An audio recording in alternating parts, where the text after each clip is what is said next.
Bali Fields Resort na sobrang Instagrammable and affordable sa San Juan, Batangas. Meron din silang Kawabat na sobrang relaxing with playground and mini zoo na talagang mai-enjoy ng kiddos nyo. Maniniwala ka ba na pwede kang makapag-relax sa place na to for as low as 200 pesos? And the best part, 10 minutes drive away lang going to the beach. Hi guys! This is the Mendoza Fam and samahan nyo kami for a staycation in San Juan, Batangas. Hi muna kayo kay Sela. We are going to celebrate Lola Pop's birthday sa San Juan, Batangas. But before that, nag-drive-thru lang kami sa Dunkin' Donuts to try their Korean garlic cream cheese bun.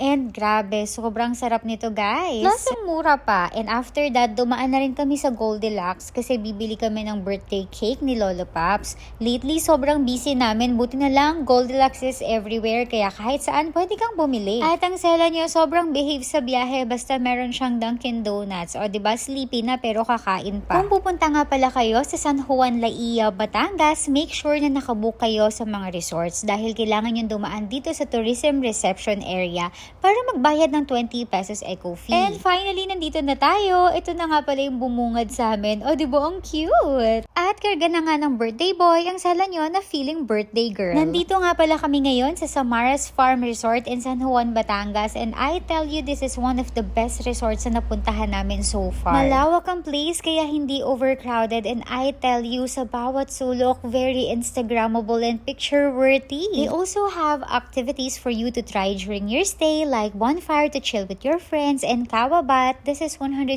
pesos for 30 minutes and sobrang relaxing, you must try. Meron din silang playground for your kiddos to enjoy gaya ni Sela na sobrang tuwang-tuwa sa playground pa lang, and even mga feeling kiddos like me. I can say that this is one of the perfect place for a family date at meron din silang mini zoo. Grabe, sobrang cute ng kita na to. Ang cute-cute talaga. Gusto ko nang iuwi. Tapos ito pa. O, diba? Ang cute ng monkey. Plus, they also have a movie night. Pwede kayo mag-request dyan kung cartoons o kaya movies yung papanoorin. For overnight stay, we stayed at A Cabin. This is 7,000 pesos per night. Good for 8 to 10 packs. May kasama na rin siyang kubo where you can eat and pwede rin kayong magluto. Mamaya i-room tour ko kayo. This is the biggest and nicest room here. This is good for 20 packs for 15,000 I guess.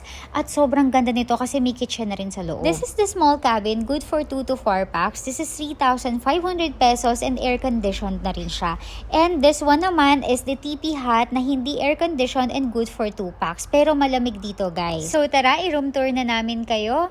Dito sa loob ng room nila, very spacious. Nagulat nga ako na merong dalawang double deck dito. Ang Sela nyo, diretso higa sa kama. Feel at home ka girl. Meron na rin pala silang CR sa loob. Very nice and neat. Kaya andito na lahat ng kailangan mo plus a television. Tapos meron ding maliit na table. And dito naman sa second floor is another bed. O diba? Ang nice. Plus air-conditioned na rin siya. Be careful lang when going down sa stairs. Not advisable for kiddos. Kaya dapat sa baba na lang sila. Tara, labas tayo. Sabi ko nga kanina, as low as 200 pesos may enjoy mo na tong place na to dahil naka-promo daw sila. For 200 pesos, pwede kayo mag-day tour dito and ma-enjoy lahat ng amenities. It's really nice na ang dami mo kasing pwedeng upuan dito. Plus, meron din silang billiards for 100 pesos per hour. Their pool is really nice and it's clean. Ang sarap mag-relax talaga dito. Tapos, dalawa nga pala yung pool nila. Kaya hindi talaga overcrowded kahit dumami yung mga nakabook dito. Ang nice din ng bonfire area nila kasi very private. Dun yan sa pinakadulo. Plus, ang lawak ng grounds kaya nakakapagtakbuhan pa kami with the family. O, diba? Enjoy na enjoy. Ang cute! Meron din silang mini resto. Kung hindi naman kayo marunong magluto, pwede na kayong mag-order dito. This is really a nice place to celebrate special occasions. And sana nga nakita ko to ng mas maaga nung nag-birthday si Sela. But anyways,